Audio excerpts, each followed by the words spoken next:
always a lovely time to have you join us on the show. It is Prime Woman on NTA. My name is Elizabeth, and today I'm going to be showcasing a guest that is absolutely exceptional. She's climbed a lot of ladders. She's done so much for the society. And very importantly, do I give this away? No. When we come back.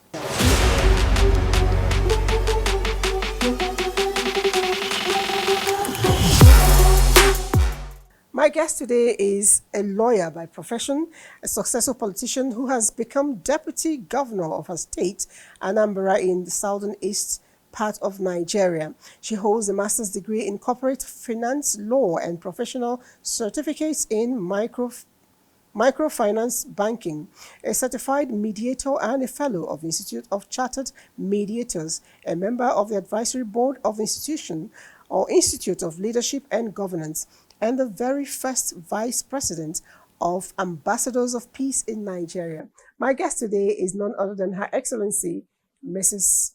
or Barrister if you choose. She is everything. She has other titles, but I'll get to add them as we go on. She is Stella Odife. Thank you for joining us, ma'am. Thank you very much. It's a pleasure having you. And I know when I walked in here, there was a whole lot of exuberance, healthy, energetic person. And I'm like, somebody whispered, do you know she's going to be 75? I said, no, she can't be 75. Where do you get this energy, Before I could walk, you already jumped. Where do you get your energy from? Wow. Too many things. But people like you, like my other daughter, they keep me going. I love friends. I love company. I don't like being alone anytime, And I take things very easy, very, very easy. Nothing bothers me. I try to weed off anything that keep me uncomfortable for more than an hour. I find it difficult to entertain. That's nice. And I'm glad that at the point here, you know when to weed off what you don't want, because a lot of times we actually worried and want to remove it, but it's very difficult. Yeah. You were deputy governor of your state, that's Anambra State, and you ran with Barr at the time. It was short-lived before Peter Obi came in. And when we heard the news of your victory, we were so happy because I didn't know you one-on-one, but just because you're a woman, I was delighted. I was glad, and I look forward to your tenure. It was short-lived, and we've heard all manner of stories, and we've listened to all sorts. But now I'm seated with you. I'd like to hear it straight up, not that you're a horse, but from the horse's mouth. I'll give you just a very brief explanation. Peter Obi was struggling for his tenure, which he claimed Ngige used up. Governor, His Excellency Ngige used. And that Ngige was there for about 3 and some years. And then we never took it serious because it had nothing to do with our own coming in. Ours was a fresh election conducted, not even Peter, not running with him to say he lost the election. We were on our own. So it didn't mean anything to us. He went to court to ask Supreme Court that his tenure was used, and that part of his tenure he did not complete. They should allow him to complete his tenure. For any enlightened soul in a more reasonable or sane society, a governor cannot come and say his tenure, he has not finished it, because somebody was working when he was away. And so it wasn't a vacuum. Somebody was there. Unless he's trying to tell us that all the contracts, all the achievements made by the other person should also be thrown away. So that was why people like us we didn't see it coming. We had our election, we won the election, we were sworn in with one of the best fanfares you can think of in the country, because my boss, Andy Barr, is a very cool person, but articulate and classy. So our inauguration was one of the best in the country. There was no mistake about it. And we took off nicely. And along the line there, we just heard Supreme Court had given verdict that Peter Obi should complete his term. What was the reaction for you when you heard it? Just curious. To be honest to you, nothing bothers me. You will be surprised. I go back again to what I said. I have a very comfortable home. I had a fantastic husband who was solidly behind me. He was my rock. So, politics, success, whether position is there or not, I had a fallback, a very comfortable fallback. It was a surprise to us. First of all, it was a surprise to us. But we thought maybe after Peter has finished his tenure, we'll go back again and ask for our own tenure that was used up by him. But as soon as Peter got in and we were off, other state governments started cashing on that faulty judgment. Governors now will allow somebody, after being in office for about 6 months or 1 year, you will see they'll go to court and say, I did not finish my I did not, somebody, you did something, we're in court, and then he will say the tenure will start. So they were now spending more time instead of the 4 years. So again, that's why perhaps we have a lot of scattered election today. Yes. That so was what brought. That is what brought it. Okay. That is what brought us scattered election today. And they now saw that they were losing. The court now saw that it was not fair and decided to make it peculiar. That judgment became peculiar to Anambra State. It couldn't be used anywhere else till tomorrow. Politics has never been a bed of roses for anybody. And for the women, it's even double the problem. And here you are as a woman, you know, you've gone into it, you've been very successful to my own rating. Were you not afraid? I am, you know, particularly very scared of going into that terrain. What was that thing propelling you to, you know, get into it and get it done?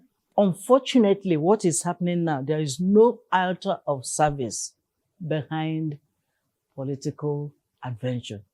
People now go in for the purpose of acquiring the position and to make money. Make money for themselves, their family. And then whatever comes out of it for the people, so be it. But in real time, when you go back to our forefathers, it was service. If you are trying to serve and somebody is saying no, you give way. Like you asked me why it didn't bother me. I was going in for service. I had money in my house. I was a very comfortable woman going into politics.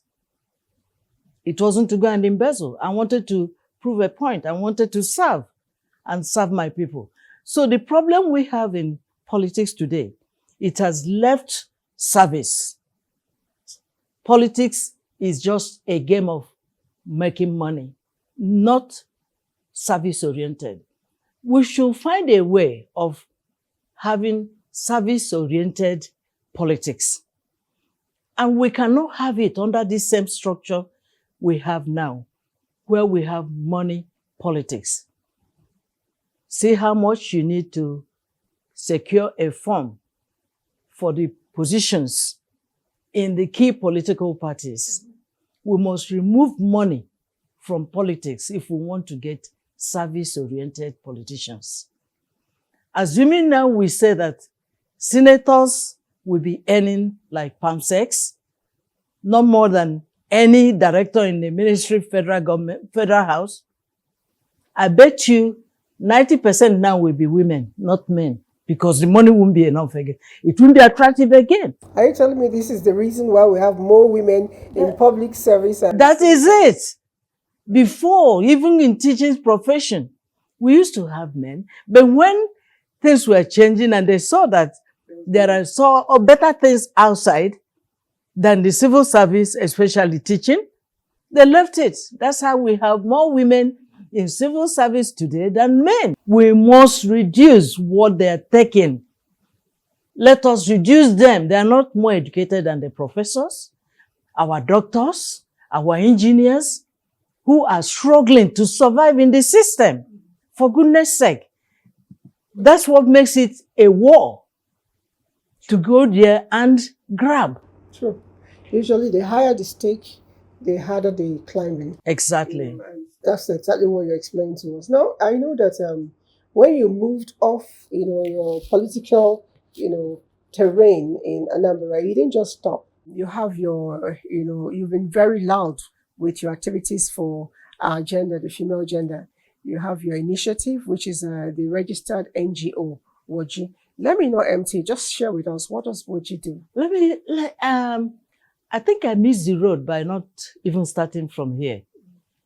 After my legal profession, let me tell you my history. I did education, first degree. Wow, you're a teacher. Yeah. Yeah, that's nice. And I did it then because it was so advantageous for me and my family. My husband was in the banking sector. My children needed attention. The work that could give me that time to look after my kids very well, we saw it as teaching. So teaching was my first degree. It gave me time to spend time with my children and also look into their homework and what is going on in the home. So, but as they started growing, I started finding myself a little bit free. I now decided to go and do law. And this is about 30 years now. So I went back and read law. When I came out, was it difficult to go back to school at that point? No. I was enjoying it, actually. Oh, wow. I enjoyed it. My children would go to school, I go to school. So when I came out, I now found out that the law opened my eyes to a lot of things. And then I had this feeling of helping the downtrodden. And then the widows, of which I lost my mom early. So I knew a lot of widows back home who were going through a lot of things. And the legal profession, when I was doing my law, I read family law as part of, it must be there, as part of my courses. So it opened up my eyes. I said, how do I help these people? So one of the Christmas, we were to go home. My husband gave me big lump sum money to go and shop. So instead of using the money to buy things, he was expecting me to show him things I bought with my money. Mm-hmm.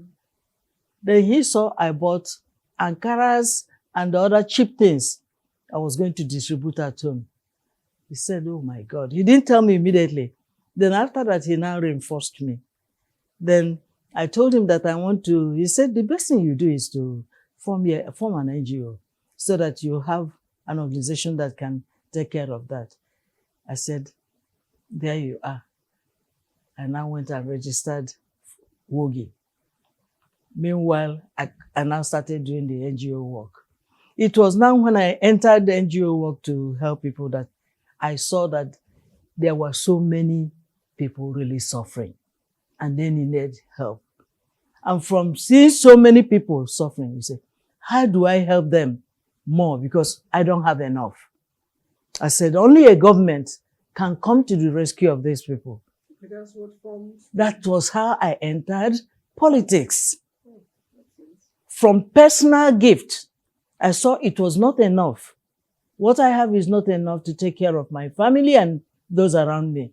Now, how do I help them to have health care, women, to not come and beg for medicine, money for drug? How do I help the children that want to go to school? How do I help them go to school? How can I stop people going to fetch water from the stream? These are the critical factors. I said, the only way I can do it is by going into politics.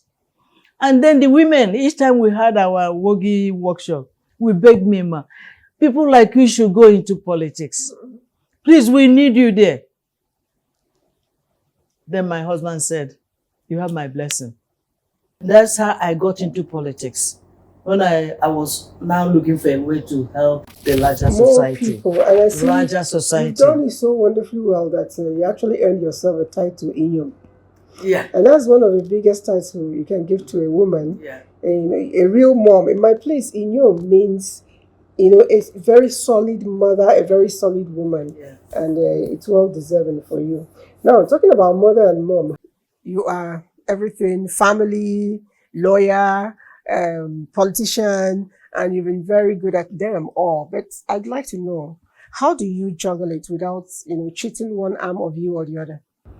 Well, like I told you, that the teaching career gave me that opportunity, and things were not as it is today. Sure. Roles were well defined. By the time I entered politics, there was none of my kids in primary school. They were all gone now. Two in boarding house, secondary school, the other two in the university, because there was a big gap. Okay, were you ever at any point scared of media? You know how media can run people down negatively. They write things about you that you look at it, you look in the mirror, is that me? Is that not me? How do you handle media criticism? It's so funny, I was lucky. My husband had built a good reputation. So when I call him my rock, you can understand where I was totally coming understand. from. He made a name, a clean, good name. So it was easy to carry. When they say, oh, is that man's wife? Out of the love they have for the man, they had it also for me. So I was never scared. And they know whom I had behind. And let me tell you the truth. It's not easy for men to come and mess around you when they know you have a solid man behind you. It's not easy. I don't need their money. I don't need anything from them. And so you didn't have any kind of sexual harassment as a politician? Not me. Okay. What I had, if you want me to tell you now, women will suffer a lot of, apart from the sexual, there was a gender harassment. That's why we're telling people, on this Senate thing, it's not sexual for me, it's gender. Why should we have only 4 people at the Senate? So what I suffered was gender harassment, not allowing women to be part of leadership. And they indoctrinate the local women. They are the rock, the foundation for our movement. They indoctrinate them, and the culture have told them that we women shouldn't be in politics, that the men should go. So it is so difficult to break that barrier. Women, we have a lot of obstacles, but we have really surmounted them gradually. A lot of Let me leave you and away from it. Are you still practicing law? Yes, I do. I know the Odife firm is still, I do privately. That's a good one. As a mediator. Yeah, I do privately. That's a good one. Now, I know that beyond work, beyond politics, you're a mother, which you've touched a little bit. I also know you're a sportsman. You had something to do with tennis international? Yeah, wow. Okay. That's a good one. Let me tell them. I was the national champion for table tennis for girls under 18. Wow, under 18? Yeah, okay. In this country. And then the Eastern Nigerian champion, I held the position for all women, Eastern Nigerian champion. Whether big or small? Small, all of them combined at a certain time. And then, what is it again? And West Africa, we had the one championship in West Africa. We were also I was also the champion. That's a good one. You're a president all round for tennis. That's a good one. That explains why I see the agility. Yeah. At your age, when I was talking, you moved where I wanted to move, like you almost tripped, but all the same.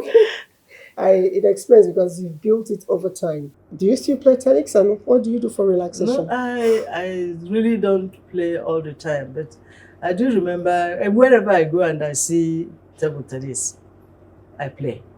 But that's just the only way I do it. But at this age, I see myself doing more intellectual work than play physical exercise. But knowing that I need to use my leg Occasionally, I have to take a walk.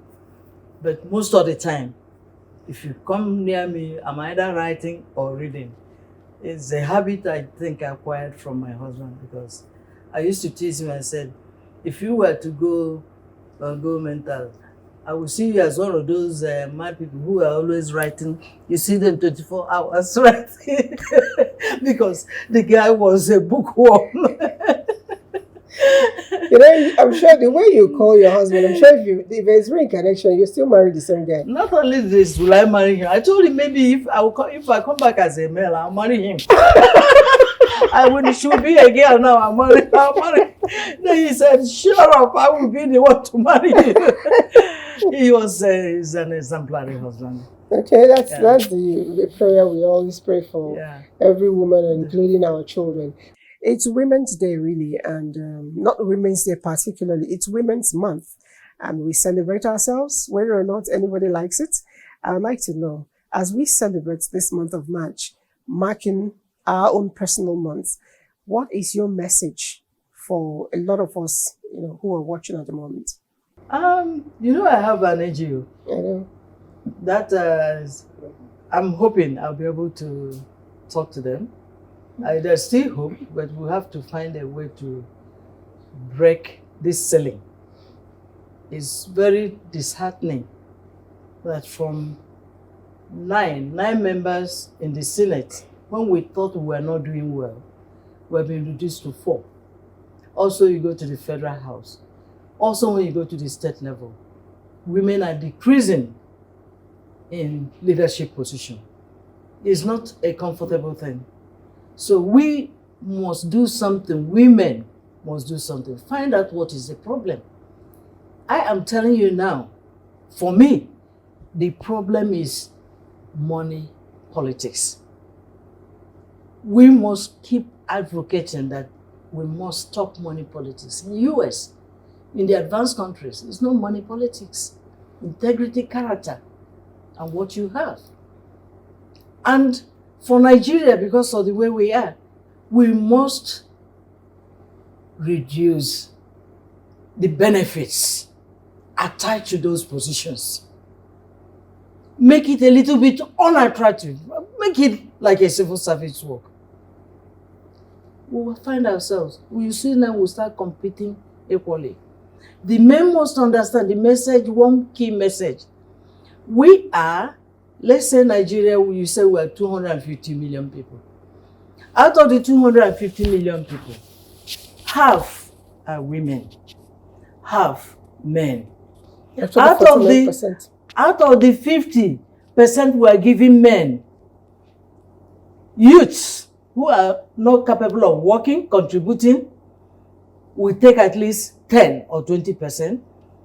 Old men who are physically now handicapped, they are not contributing, let us give them 20%.